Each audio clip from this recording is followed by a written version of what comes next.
Praise God, hallelujah, praise God. So एक बार फिर से हम परमेश्वर पिता, परमेश्वर पुत्र, प्रभु यीशु मसीह के नाम को ऊंचा उठाते हैं। सारी महिमा, सारा गौरव हम परमेश्वर के वचन को देते हैं। प्रभु के वचन को महिमा मिले। और उत्पत्ति की किताब के अद्भुत रहस्यों में आप सबों का हम हार्दिक अभिनंदन करते हैं। प्रतिदिन शाम को 6 बजे से लेकर आधा घंटा आपका लेंगे, लेकिन आप अद्भुत बातों को सीखेंगे। एक और महत्वपूर्ण सूचना, जब ये संपूर्ण रूप से ये किताब समाप्त हो चुकी होगी तो चूँकि हमने जैसा पढ़ाया है उसके अनुसार और उसकी विस्तृत जानकारी भी, उसकी कंप्लीटली हम एक किताब लिखने जा रहे हैं। और ये कोर्स समाप्त होने के बाद एक किताब प्रिंट हो जाएगी और आपको बिशप डॉक्टर कमलेश मेश्राम की ओर से किताब आपके पास पहुंच सकती है। हम जब किताब इसका देखेंगे कि ये कितना खर्चा आया, उसके हिसाब से हम आपको बाद में बता देंगे ताकि ये किताबें आपके पास पहुंच सके। तो ऐसे धीरे धीरे करके हम बहुत सारी अन्य किताबों का हम अध्ययन करने वाले हैं और फिर उसको हम प्रिंट भी करते चले जाएंगे, ताकि बहुत संख्यक लोग जिन्होंने कभी ऐसे रहस्यों को नहीं सुना है वे भी इन रहस्यों से अनजान ना रहे, तो उन तक ये सब किताबें पहुंच सके। सो प्रभु की महिमा हो। ऑनलाइन आमने सामने जुड़ कर के जो सीखते हैं उसका एक अपना मज़ा होता है। एक बार फिर से नम्र निवेदन करता हूँ कि जितने लोग अपने वीडियो को बंद करके बैठे हैं, सामने खुल कर आएंगे तो मेरी पहचान होगी, ताकि रोड पर यदि मैं मिलूँ आपसे तो मैं आपको जान सकूँ कि हाँ फलाना व्यक्ति ये फलाना फलाना है। तो हमारा नम्र निवेदन है, अपने वीडियोस को खोल दीजिएगा ताकि हम एक दूसरे को पहचान सके। ओके ना। उत्पत्ति की किताब का पहला अध्याय।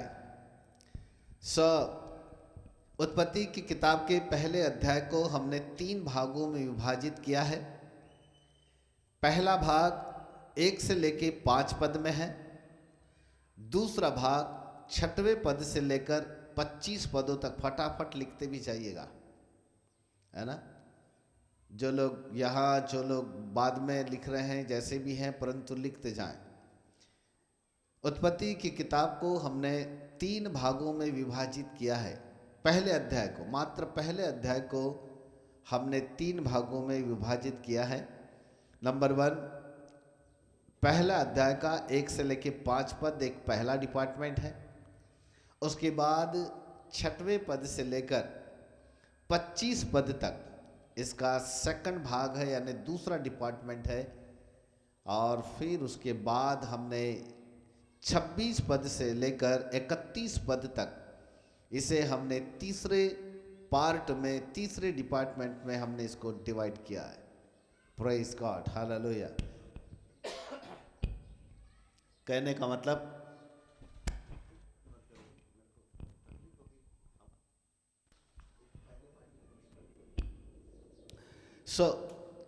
कहने का मतलब यह है कि उत्पत्ति की किताब को कहानी जैसे हम नहीं पढ़ेंगे और ना ही आपको पढ़ाया जाएगा, वरन उत्पत्ति की किताब का अध्ययन हम क्रमानुसार सिस्टमेटिक पॉइंट टू पॉइंट के आधार पर करने वाले हैं।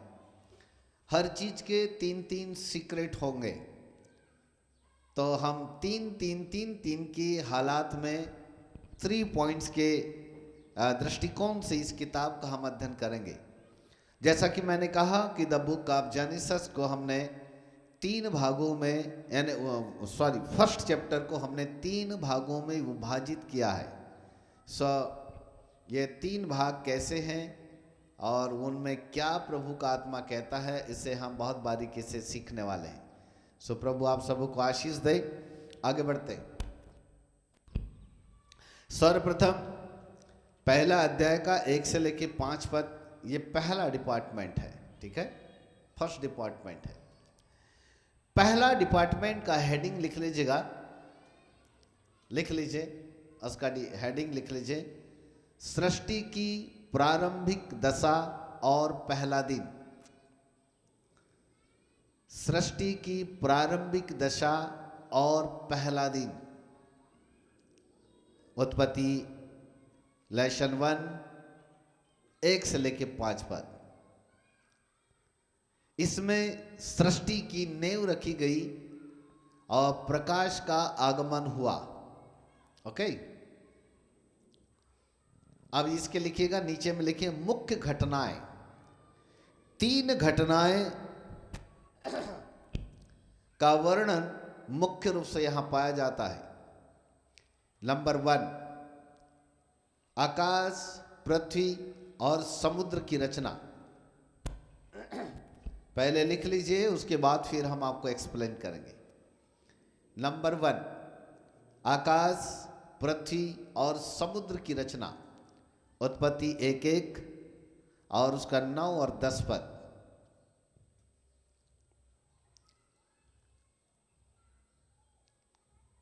Praise God, hallelujah, right? Number 2, पृथ्वी का निराकार और सुनसान होना दूसरे पद में मिलता है। पृथ्वी का निराकार और सुनसान होना, और दूसरे पद में बाइबल ऐसा कहती है कि पृथ्वी सूनी और सुनसान पड़ी थी, बेडौल और सुनसान पड़ी थी, और गहरे जल के ऊपर अंधियारा था, और परमेश्वर का आत्मा जल के ऊपर मंडलाता था। एक दूसरी घटना घट गई, और उसके बाद तीसरी एक और घटना घटी। जब कई दिनों तक अंधकार जल के ऊपर था और उसके ऊपर परमेश्वर का आत्मा मंडला रहा था, तब परमेश्वर ने अंधकार को प्रकाश से अलग किया। दूसरे शब्दों में हम यूं कह सकते हैं कि परमेश्वर ने प्रकाश को बनाया, उजियाले को बनाया, और अंधकार को फिर अलग किया। तीसरे पद में मिलता है, द बुक ऑफ जेनेसिस 1:3, तीसरे पद में मिलता है। परमेश्वर ने कहा उजियाला हो, और उजियाला हो गया। उत्पत्ति 1:3, राइट। चलिए, ये 3 प्रमुख घटनाएं इन पदों के अंदर पाई जाती है। अब मैं, आपने लिख लिया हो तो अब हम आगे इसको एक्सप्लेन करने जा रहे हैं। स्टार्ट करते हैं। 3 घटनाओं को अब हम स्टार्ट करें। हम पहले भाग में हैं, यानी उत्पत्ति के पहले अध्याय के 1 से लेकर 5 पद के बीच में है। हम वहीं पर है।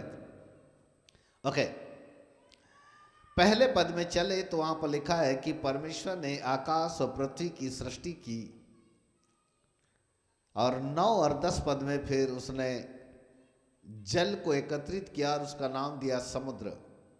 इसका मतलब है कि 3 सृष्टि का निर्माण हुआ। और जैसा कि मैंने कहा कि इस किताब को मैं 3-3 विभाग और फिर उनके 3-3 रहस्यों के आधार पर आपको पढ़ाने वाला हूं।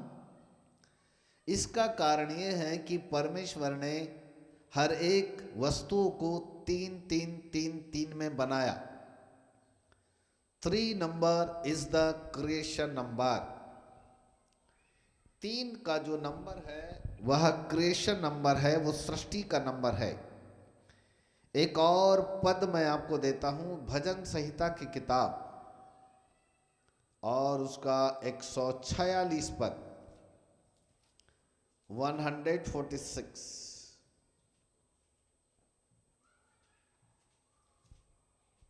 146 पद और उसका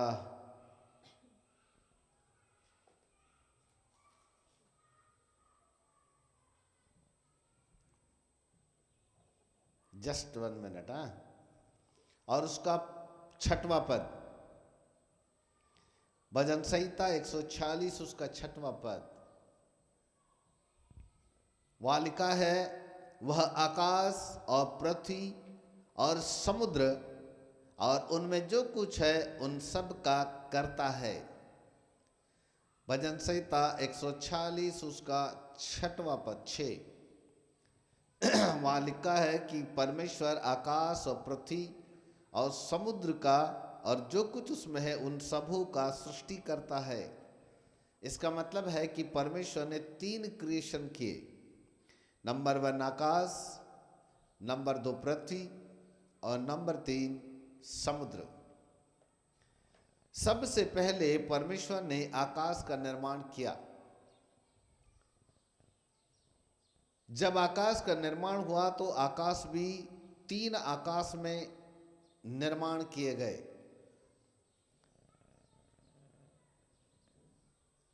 तीन आकाश के बाद परमेश्वर ने जस्ट उस तीनों आकाश के ऊपर एक और स्थान को बनाया जिसे हम पैराडाइज या सुख लोक कहते हैं। पैराडाइज या फिर हम उसे सुख लोक कहते हैं। तीन आकाश है। ये पहला आकाश सूर्य चंद्रमा तारे, इसके बाद दूसरा आकाश एक और है जिसको मध्य आकाश कहते हैं। इफिसियों 6 उसके 12 में लिखा है मध्य आकाश। फिर उसके बाद एक और आकाश है जिसको गैलेक्सी आकाश गंगा कहा जाता है। उससे जुड़ा जुड़ा फिर 2 पैराडाइस ऊपर है और एक पैराडाइस धरती के नीचे है। कुल मिला के 3 पैराडाइस की भी सृष्टि हुई। उसके बाद 3 स्वर्ग की सृष्टि हुई। 3 स्वर्ग, ध्यान से सुने मेरी बात। हर चीज का एक सबूत है, बिना सबूत के हम कुछ नहीं बोलते। भजन संहिता 148 उसका 4, हे सबसे ऊंचे आकाश और आकाश के ऊपर वाले जल, तुम दोनों उसकी स्तुति करो। हिंदी में आकाश शब्द आया है, इंग्लिश में हेवन शब्द आया है। मोस्ट हेवन, ऊंचा आकाश,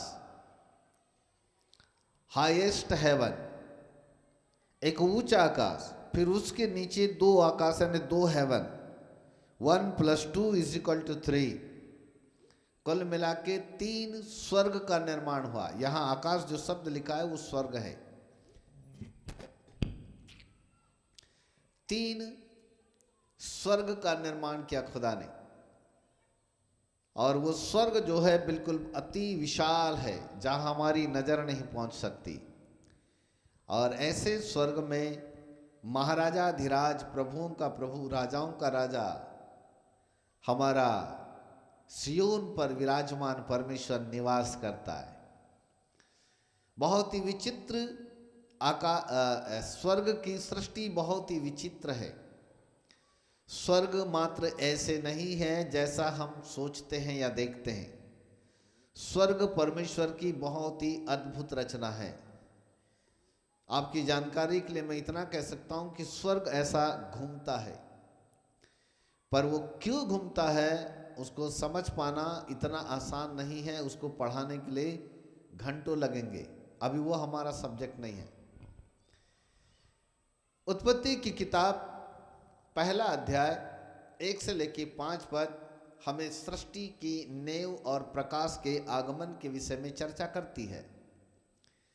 मुख्य रूप से परमेश्वर ने 3 सृष्टि का निर्माण किया, आकाश, पृथ्वी और समुद्र। यदि आकाश 3 है तो ऐसा हो नहीं सकता कि खुदा ने केवल आकाश बनाया हो फिर ऊपर के पैराडाइस छोड़ दिया होगा, या और फिर उसके ऊपर के स्वर्ग को छोड़ दिया होगा। ऐसा नहीं हो सकता। इसका मतलब था कि जब परमेश्वर ने आकाश को बनाया तो आकाश के साथ साथ उसने पैराडाइस भी बनाए, और फिर उसके साथ 3 स्वर्ग का निर्माण हुआ एक साथ। तीनों स्वर्ग बनने के बाद खुदा ने स्वर्गदूतों की सेनाओं को तैयार किया। हम स्वर्गदूतों की सेनाओं को नाप नहीं सकते, क्योंकि यूहन्ना ने प्रकाशित वाक्य में उनके विषय में लिखा लाखों लाख स्वर्गदूत। और जो लाखों लाख स्वर्गदूत हैं वे गिनती के बाहर है। यदि गिनती के अंदर होते तो यूहन्ना उनको लाखों लाख नहीं कहता, है ना, लाखों लाख नहीं कहता, एक पर्टिकुलर गिनती बताता। परंतु यदि प्रभु का दास यूहन्ना एक पर्टिकुलर गिनती नहीं बता रहा, इसका मतलब है स्वर्ग में अनगिनत स्वर्गदूत है, लाखों लाख स्वर्गदूत है। अलग अलग प्रकार के स्वर्गदूत है। 2 पंख वाले अलग है, 4 पंख वाले अलग है, 6 पंख वाले अलग है, करूब अलग है, साराप अलग है, और पैर वाले स्वर्गदूत अलग है, बिना पैर वाले भी स्वर्गदूत है वहां पर, जिनका व्हील सिस्टम है, ऐसे स्वर्गदूत भी है। अलग अलग प्रकार के स्वर्गदूत है। जो लोग हमारे साथ डिम्नोलॉजी में होंगे, डिम्नोलॉजी में हम मास्टर डिग्री में ऐसे स्वर्गदूतों का वर्णन हम उनको पढ़ाने वाले हैं कि वे विचित्र प्रकार के स्वर्गदूतों के रहस्य से अनजान ना रहे। तो जो डिम्नोलॉजी का मास्टर डिग्री होगा वहां पर ऐसे स्वर्गदूतों के अद्भुत रहस्यों का प्रकाशन हम खोलने वाले हैं। ठीक है, डिम्नोलॉजी वालों के लिए हो। थियोलॉजी बिल्कुल अलग है, हमारी यूनिवर्सिटी के कोर्स में सब चीजें अलग अलग है। फिलहाल 3 स्वर्ग, 3 पैराडाइज, 3 आकाश की सृष्टि हुई। बाद में तत्पश्चात स्वर्गदूतों की यानी स्वर्ग की सेना की सृष्टि हुई। एदेन उसके बाद परमेश्वर ने पृथ्वी का निर्माण किया। उसके बाद पृथ्वी का निर्माण किया। पृथ्वी के निर्माण के बाद समुद्र का निर्माण हुआ। और आपको फिर मैं एक बार रिमाइंड करूं, याद दिलाऊं, खुदा ने हर चीज 3-3-3-3 में बनाया। इसका मतलब है कि 3 आकाश, 3 पैराडाइज, 3 स्वर्ग है, तो पृथ्वी भी 3 है और समुद्र भी 3 भागों में है और नरक भी 3 है। अभी वो हमारे पास समय नहीं कि इनका विवरण करें, पर यदि आप हमारी यूनिवर्सिटी की स्टूडेंट्स होंगे तो ये सब चीज़ों को बड़ा बारीकी से वहाँ पर हम पढ़ाते हैं। हर चीज़ क्या क्या 3 में वहाँ हम पढ़ाते हैं। परंतु संपूर्ण उत्पत्ति की किताब को, हर अध्याय को परमेश्वर ने 3 भागों में विभाजित किया और 3-3 भागों से विभाजित होकर सिस्टमेटिक तरीके से बाइबल की रचना हुई। हम बाइबल की सबसे पहली किताब जो ईसा पूर्व 1688 में लिखी गई थी मूसा नबी के द्वारा, हम उसका अध्ययन कर रहे हैं। मूसा को पवित्र आत्मा परमेश्वर ने जो बातें प्रकट की, वो बातें मूसा के द्वारा लिखने में आई और मूसा ने इस किताब का वर्णन बहुत बारीकी से लिखा। ये किताब एक साधारण किताब नहीं है। जैसे बाइबल की आखिरी किताब प्रकाशित वाक्य है, वैसे ही पहली किताब बुक ऑफ जेनेसिस है। दोनों बहुत ही खूबसूरत है, क्योंकि जिसका उद्गम बहुत ही खूबसूरत होता है उसका अंत भी बहुत खूबसूरत होता है। इसका मतलब है कि प्रकाशित वाक्य यदि गहरे भेदों को प्रकट करता है तो उत्पत्ति की किताब भी गहरे भेदों को प्रकट करती है। Hallelujah, praise God. ओके ना, जस्ट अब हम दूसरे पद में चलते हैं, दूसरा पद पढ़ते हैं कि दूसरा पद बाइबल का दूसरा पद क्या कहता है। पहले अध्याय का दूसरा पद ऐसा कहता है कि पृथ्वी बेडोल और सुनसान पड़ी थी और गहरे जल के ऊपर अंधियारा था। वाह, पृथ्वी बेडोल और सुनसान पड़ी थी। Praise God. अब सवाल ये उठता है कि जब परमेश्वर ने अपनी सृष्टि को बहुत ही सुंदर तरीके से बनाया, इतनी सुंदर पृथ्वी है, सब कुछ बहुत ही सुंदर है, तो सवाल ये उठता है कि पृथ्वी बेडोल और सुनसान क्यों थी। आखिरकार परमेश्वर ने इस पृथ्वी को बेडोल और सुनसान क्यों रखा, एक बहुत ही अद्भुत प्रश्न हमारे सामने है। क्योंकि ऐसा हो नहीं सकता कि परमेश्वर जिस चीज की सृष्टि करे वो बेडोल हो, वो सुनसान हो, ऐसा नहीं हो सकता। परमेश्वर ने इसकी सृष्टि किया ताकि वे भरी रहे, हरी भरी रहे। हालेलुया। तो यहां पर एक बहुत ही सुंदर भेद पाया जाता है।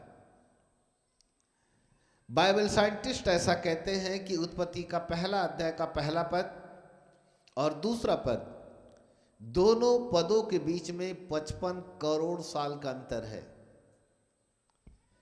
55 करोड़ साल का अंतर पाया जाता है पहले पद में और दूसरे पद के बीच। ध्यान से सुनेगा, 55 करोड़।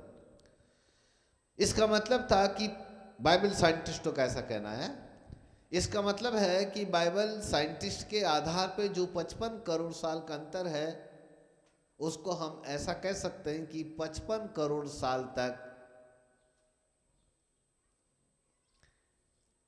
गहरे जल के ऊपर अंधियारा था और परमेश्वर का आत्मा यानी पवित्र आत्मा उस जल के ऊपर मंडला रहा था 55 करोड़ साल तक। हेलो, 1 साल 2 साल की बात नहीं हो रही है, 55 करोड़ साल की बात हो रही है। 55 करोड़ साल तक परमेश्वर का आत्मा जल के ऊपर मंडला रहा था। हालेलुया। तो आखिरकार ये पृथ्वी के ऊपर गहरे अंधकार ने कैसे कब्जा कर लिया? क्योंकि दूसरा पद यहां पर कहता है कि पृथ्वी बेडोल और सुनसान पड़ी थी और गहरे जल के ऊपर अंधियारा था। इसका मतलब था कि खुदा ने सृष्टि तो किया, लेकिन अंधकार ने इसके ऊपर कब्जा कर लिया। अंधेरे ने संपूर्ण रूप से पूरे जगत के ऊपर कब्जा कर लिया, और इस अंधेरे का नाम है जगत का सरदार, जिसे हम शैतान कहते हैं। इसका मतलब यह है कि संपूर्ण रीति से शैतान ने समस्त सृष्टि के ऊपर कब्जा कर लिया। दूसरे शब्दों में कहा जाए कि पूरी सृष्टि के ऊपर गहरा अंधेरा था, गहरे अंधकार ने कब्जा कर लिया। अंधकार यानी शैतान ने कब्जा कर लिया, परंतु फिर भी परमेश्वर का धन्यवाद करते हैं कि परमेश्वर के आत्मा ने इसे अलग नहीं होने दिया। उस बेडौल सृष्टि के ऊपर, सुनसान सृष्टि के ऊपर परमेश्वर का आत्मा लगातार भ्रमण करता रहा, मंडलाता रहा। उसने हियाव नहीं छोड़ा। लगातार पवित्र आत्मा 55 करोड़ साल तक उसके ऊपर मंडलाता रहा, जिससे कि आज नहीं तो कल कभी तो इसके अंदर जीवन आएगा। और वो समय आया जब परमेश्वर ने देखा कि उसकी पृथ्वी पूरी बेडौल और सुनसान पड़ी है, तब उसने तीसरे पद में कहा उजियाला हो, और उजियाला हो गया। इस प्रकार परमेश्वर ने उजियाले को बनाकर अंधकार से अलग किया। हालेलुया। ओके, पहला और दूसरा पद, आदि में परमेश्वर ने आकाश और पृथ्वी की सृष्टि की। दूसरा पद की पृथ्वी बेडौल और सुनसान पड़ी थी। इसका मतलब है कि पृथ्वी के बेडौलता और सुनसान होने के पीछे एक बड़ा अद्भुत रहस्य था। वो रहस्य मिलता है प्रकाशित वाक्य 12 अध्याय उसके 7 पद में। The book of Revelation chapter 12 verse 7 को यदि पढ़े तो वहां पर लिखा है, फिर स्वर्ग में बड़ी लड़ाई हुई, बड़ा युद्ध हुआ। माय गॉड, फिर स्वर्ग में बड़ा युद्ध हुआ, बड़ी लड़ाई हुई, और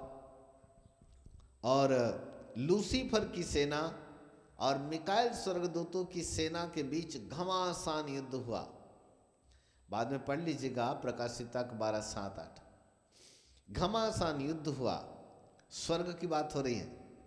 स्वर्ग में एक बड़ा युद्ध हुआ। मिकाएल स्वर्गदूत जो युद्ध कला में निपुण था, फाइटिंग मास्टर था, और लूसीफर जो आराधक था, संगीतकार था, ये और इनकी सेनाओं के बीच, दोनों के बीच घमासान युद्ध हुआ। और उस युद्ध में लूसीफर की सेना हार गई। और ऐसा हुआ कि मिकाएल स्वर्गदूत की सेना जीत गई। तब ऐसा हुआ कि लूसीफर स्वर्ग से नीचे गिरा दिया गया पूरी सेना के साथ। संपूर्ण सेना के साथ लूसीफर अपनी पूरी की पूरी सेना के साथ धरती के ऊपर गिरा दिया गया।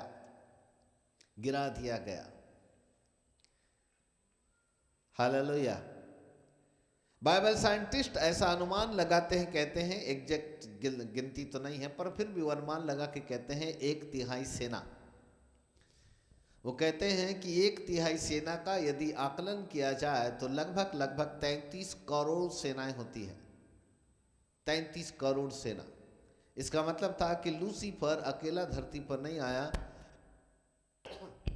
लूसीफर के साथ 33 करोड़ लूसीफर की सेना धरती के ऊपर गिराई गई। 33 करोड़। जब मैं बहुत छोटा था तो मेरे पिताजी एक बहुत ही अच्छे संत माने जाते थे और वो बहुत अच्छे एक धार्मिक प्रवृत्ति के इंसान थे। तो मैं उनको पूछता था कि पिताजी धरती के ऊपर कितने देवता है? तो मेरे पिताजी कहते थे बेटा 33 करोड़ देवता है। अब वो कहाँ तक सत्य है या असत्य मुझे नहीं मालूम, पर जहाँ तक मुझे मेरे अपने पिताजी की बातें याद है, वो कहते थे, क्योंकि मैंने तो अभी अभी उद्धार पाया 35 साल पहले, मेरे पिताजी लोगों को प्रभु यीशु मसीह का नाम नहीं मिला, इसलिए वो उद्धार के अनुभव में नहीं आ पाए। यदि मेरे जिंदगी वो रहते, जीवित रहते, मैं उद्धार पाता तो जरूर वो भी उद्धार के अनुभव में आ जाते। परंतु धार्मिक प्रवृत्ति के थे, इसलिए उनको पूरे शास्त्र याद थे, बहुत सारी चीज़ें याद थी। तो कहते थे कि 33 करोड़ देवता धरती के अंदर पाए जाते हैं। उस समय तो समझ में नहीं आया, लेकिन जब बाइबल का अध्ययन किया तब मुझको समझ में आया ये 33 करोड़ कौन है। ये 33 करोड़ और कोई नहीं, लूसीफर की सेना है जो ऊपर से धरती पर गिरा दी गई। और जब लूसीफर 33 करोड़ सेना के साथ धरती के ऊपर गिरा दिया गया तो इस धरती के ऊपर बड़ा भारी भूकंप हुआ। सबसे खतरनाक पहला भूकंप पृथ्वी के ऊपर हुआ, क्योंकि पृथ्वी इस अंधकार को सहन नहीं कर पाई। परमेश्वर की सृष्टि ने शैतान को वो अनुमति नहीं दे पा रही थी कि शैतान आए और इस सृष्टि के ऊपर कब्जा करे। पहली बार अंधेरे ने, मृत्यु ने, शैतान ने इस समस्त सृष्टि के ऊपर कब्जा कर लिया और इसलिए ये सृष्टि इस बात को सहन नहीं कर पाई, इसलिए बड़ा भारी भूकंप हुआ। और जब बड़ा भारी भूकंप हुआ तो उस भूकंप में पूरा उथल पुथल हो गया, सब कुछ तहस नहस हो गया, नष्ट हो गया। उन दिनों में बड़े बड़े जानवर हुआ करते थे, डायनासोर जैसे, जिनके नाम टीवी में सुनने को मिलता है। आपको नहीं सुने होंगे तो नहीं कह सकता, पर सुने होंगे तो बहुत बहुत धन्यवाद। तो टीवी में यदि आप देखें चैनल तो वहाँ पर कई जगहों में जो जानवरों से रिलेटेड होते हैं, वहाँ पर इतिहास में बताया जाता है कि बड़े बड़े जानवर उन दिनों में सृष्टि में हुआ करते थे। वो जब चलते थे तो पूरी उनके पांव पृथ्वी के अंदर प्रवेश कर जाते थे, डरते थे। बड़े बड़े जानवर हुआ करते थे। वो समस्त जानवर दबकर मर गए उस भूकंप में। जब लूसीफर की सेना इस धरती के ऊपर गिरा दी गई तो संपूर्ण रूप से जितने बड़े बड़े जानवर थे वो जानवर धरती के अंदर दबकर मर गए, खप गए, सब कुछ, पूरी सृष्टि का विनाश हो गया। पूरी सृष्टि का विनाश हो गया। ऐसी हवा में तीर नहीं मारता, मैं हर चीजों का सबूत रखता हूं। यिर्मयाह भविष्यद्वक्ता की किताब, उसका 4 अध्याय, उसके 23 पद में इस भूकंप के बारे में लिखा है। चलिएगा पढ़ दीजिए। है कोई आप में से कोई धुरंधर जो बाइबल पढ़ने में मदद करे, वहां से थोड़ा सा तो मजा आएगा। एक हाथ कोई आ जाइए। हिंदी में स्पष्ट, बढ़िया, अच्छा पढ़ने वाला। द बुक ऑफ यिर्मयाह चैप्टर 4 वर्स 23। हाँ, वाह, रुको जी, धीरे धीरे। यिर्मयाह भविष्यद्वक्ता कहता है कि मैंने पृथ्वी को देखा तो क्या देखा कि पृथ्वी सूनी और सुनसान पड़ी थी। देखो, ध्यान से देखिएगा आप, कहाँ जा रही है बात। इसका मतलब है उत्पत्ति के पहले अध्याय के दूसरे पद को देखो, वो अंकित कर रहा है। दूसरे पद में भी लिखा है पृथ्वी सूनी और सुनसान पड़ी थी। या यिर्मयाह भी कहता है मैंने पृथ्वी को देखा तो क्या देखा कि पृथ्वी सूनी और सुनसान पड़ी थी। अच्छा, आगे पढ़ते हैं। हाँ, और मैंने आकाश को भी देखा, मैंने आकाश को भी देखा तो क्या देखा कि उसमें कोई ज्योति नहीं थी, मतलब पूरे तारे गिर गए थे, ज्योति नहीं थी। आगे पढ़ते, हाँ आगे। हाँ, मैंने पहाड़ों को देखा, वो हिल रहे थे। पढ़ते जाओ, पढ़ो पढ़ो पढ़ो। हाँ हाँ, रुको रुको, फिर यिर्मयाह कहता है फिर मैंने क्या देखा कि वहां कोई मनुष्य नहीं था, सब पक्षी उड़ गए थे। Hello hello hello. यिर्मयाह भविष्यद्वक्ता कहते हैं कि मैंने देखा तो क्या देखा कि पृथ्वी तो पूरी सुनी सुनसान हो गई थी, बेडोल हो गई थी। आकाश को देखा तो पूरे तारे जितने ज्योतिगण थी वो सब खत्म हो गई थी। इतना भयानक भूकंप हुआ। आकाश से गिरा ना, स्वर्ग से गिरा ना ऊपर से, तो पूरे आकाश को फाड़ के गिरा, सब कुछ तहस नहस हो गया, सब कुछ व्यर्थ बर्बाद कर दिया। 33 करोड़ थे, 33 नहीं 33 करोड़ 33 करोड़ गिरा गए, 33 करोड़, पूरी सृष्टि बर्बाद हो गई खुदा की। और वह 25 पद में कहता है कि मैंने क्या देखा कि कोई मनुष्य भी नहीं था, और आकाश के पक्षी भी सब उड़ गए थे, सब गायब, सब मरे पड़े थे, कोई मनुष्य नहीं था। इसका मतलब था प्रथम सृष्टि में मनुष्य भी थे, प्रथम सृष्टि में जानवर भी थे, मनुष्य भी थे, और आकाश के पक्षी भी थे। Listen me carefully. और आकाश में ज्योतियां भी थी। लेकिन उस भूकंप के बाद जब यिर्मयाह ने देखा तो क्या देखा, वो कहता है सब कुछ बर्बाद हो गया, आकाश की ज्योति भी खत्म हो गई, पक्षी भी उड़ गए थे, मनुष्य भी मर गए थे, एक भी मनुष्य नहीं दिखाई दिया। कहता है इसका मतलब वो बड़े बड़े मनुष्य थे जिन्हें दानव कहा जाता है, वे सारे बड़े बड़े मनुष्य धरती के अंदर दब करके मर गए। वो प्रथम सृष्टि थी। प्रथम सृष्टि में खुदा ने मनुष्य को मिट्टी से नहीं बनाया था, जैसे जानवरों को बनाया था वैसे ही वो मनुष्य थे उन दिनों में। ऐसे वाले मनुष्य थे वो, जो जंगलों में रहा करते थे, कच्चा मांस खाते थे, उनके बड़े बड़े नाखून हुआ करते थे, नाखूनों से जानवरों को फाड़ देते थे और खाते थे। ऐसे बड़े मनुष्य हुआ करते थे।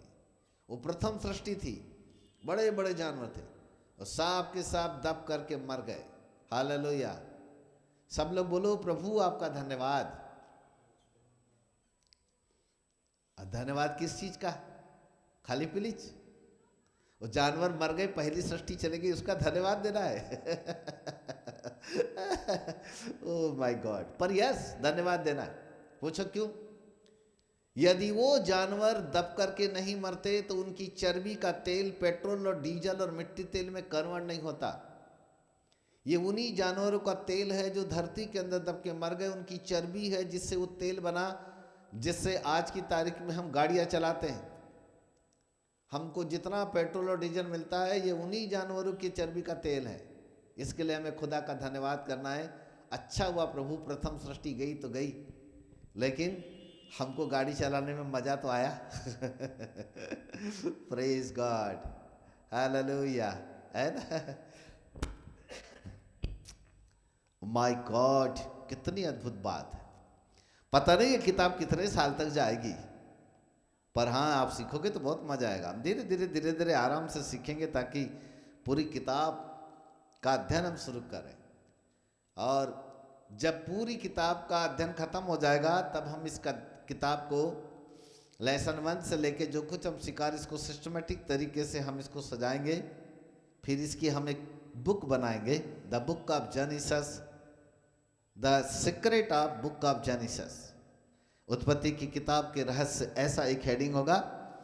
उसमें हमारा नाम होगा, एक किताब बनेगी, जो भी उसका खर्चा आएगा प्रिंट का आपको बताएंगे, आप तक की किताब जरूर पहुंचेगी। ठीक है? सो प्रभु आपको आशीष दे, आपकी प्रार्थनाएं रहे हमारे लिए। वैसे हमारा टाइम तो हो गया है, पर फिर भी चलो और ले लेता हूँ 5 मिनट। मैं सोचा था आधा ही घंटा पढ़ाऊँगा आपको, पर तरस आ रहा है आपके ऊपर तो थोड़ा 5 मिनट और ले लेता हूँ। ठीक है। Praise God, thank you so much. एक बार जोरदार ताली प्रभु के लिए। हाँ, थैंक यू लॉर्ड। सो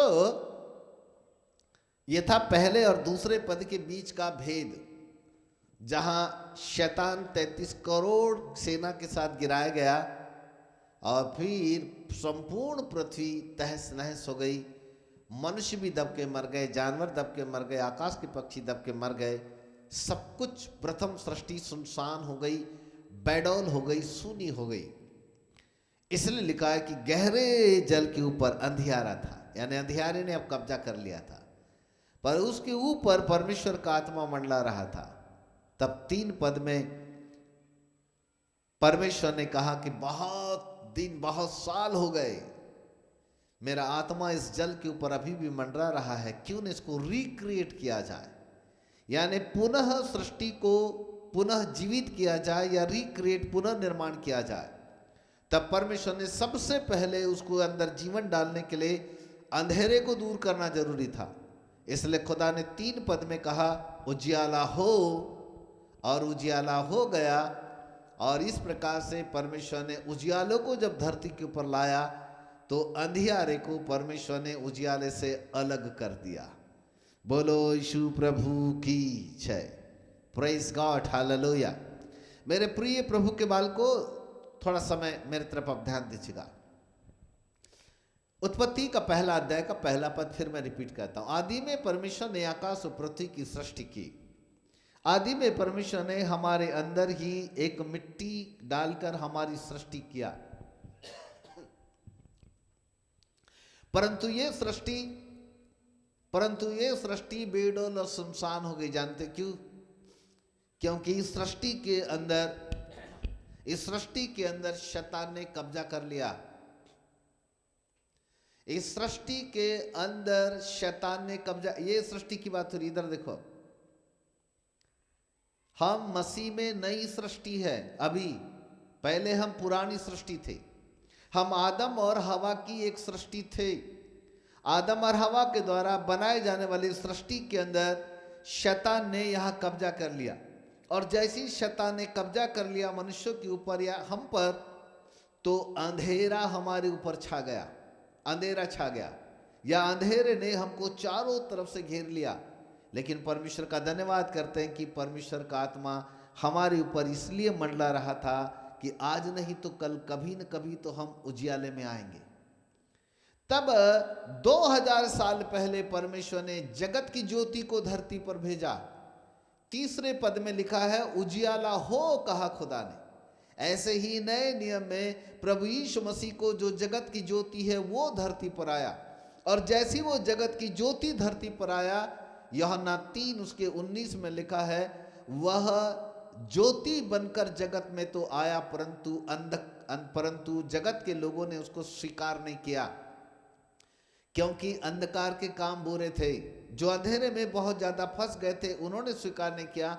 लेकिन किस्मत चमक गई हम की कि उस ज्योति का उजियाला हम पर चमका, और जैसी वो ज्योति का उजियाला हम पर चमका, अंधेरा हमारे अंदर से दूर हो गया, हम ज्योति की संतान बन गए। उत्पत्ति का पहला अध्याय जैसे सृष्टि का क्रिएशन है, बिल्कुल हमारे जीवन के ऊपर लागू होता है। उधर भी ऐसे ही हुआ, इधर भी बिल्कुल ऐसे ही है। सो परमेश्वर का धन्यवाद करते हैं कि वहां पर भी शैतान ने सृष्टि के ऊपर कब्जा कर लिया, और यहां पर भी मनुष्य जो परमेश्वर की सृष्टि है उसके ऊपर शैतान ने कब्जा कर लिया। लेकिन परमेश्वर का धन्यवाद करते हैं कि उत्पत्ति 1:3 के अंदर खुदा ने फिर से उजियाला लाया। ठीक ऐसे ही हमारे जीवन के अंदर भी जगत की ज्योति आई, जिसका नाम यीशु मसीह है। और जैसे ही हमने उस यीशु मसीह नामक ज्योति को ग्रहण किया, अंधेरा बाहर और ज्योति हमारे अंदर। बोलो यीशु प्रभु की जय, हालेलुया। उत्पत्ति के पहले अध्याय के मैंने 3 विभाजन किए हैं। पहला विभाजन है 1 से लेकर 5 पद तक, ठीक है। सो इस विभाजन को आपके साथ मुझे बांटने का सौभाग्य मिला। फटाफट 2 लाइन बोल के समाप्त करता हूँ। मैं सोचा था कि आधा घंटा बताऊंगा, लेकिन 40 मिनट हो गए, 2 मिनट और बांट देता हूँ, ठीक है। जाने दो, थोड़ा आधा एक घंटा सीखोगे तो ठीक नहीं, 40 मिनट 45 मिनट जैसा समय प्रभु देगा आपको हम जरूर सिखाएंगे। सो यहाँ पर 3 रहस्यमय तत्व स्पष्ट रूप से सामने आते हैं। 3 रहस्यमय तत्व लिख लीजिएगा। 3 रहस्यमय तत्व स्पष्ट रूप से सामने दिखते हैं। नंबर 1, परमेश्वर पिता जो जगत का सृष्टि करता है, लिख लीजिएगा। नंबर 1, गॉड द फादर, परमेश्वर पिता जो जगत का सृष्टि करता है। नंबर 2, परमेश्वर का वचन जो पुत्र प्रभु यीशु मसीह है। यूहन्ना 1:1-3 में लिखा है, आदि में वचन था, वचन परमेश्वर के साथ था, वचन ही परमेश्वर था। और लिखा है कि जो कुछ उत्पन्न हुआ उसके बिना कुछ भी उत्पन्न नहीं हुआ। इसका मतलब है वचन के द्वारा सब कुछ उत्पन्न हुआ, और वो वचन है परमेश्वर का पुत्र प्रभु यीशु मसीह।